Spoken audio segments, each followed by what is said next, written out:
মায়ের জন্মদিন। হ্যাঁ, মা মনে হয় ভেবেছে আমি মায়ের জন্মদিন ভুলে গেছি। মাকে একটা ফোন করি। হ্যালো মা, বলছি দেখো তো টেবিলের উপরে একটা অঙ্ক বই আছে, আমি ভুলে গেছি, নিয়ে এসো, আমি নিচেই আছি। ঠিক আছে, তুই একটু ধর। হ্যাঁ ধরছি।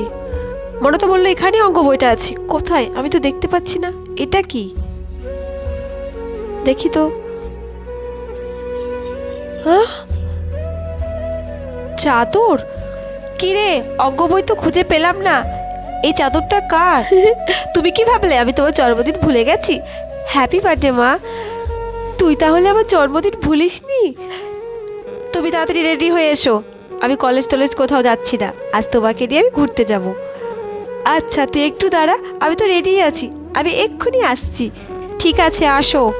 সত্যি শুধু মা বাবা নয়, সন্তানরাও তার মা বাবাকে খুব ভালোবাসে।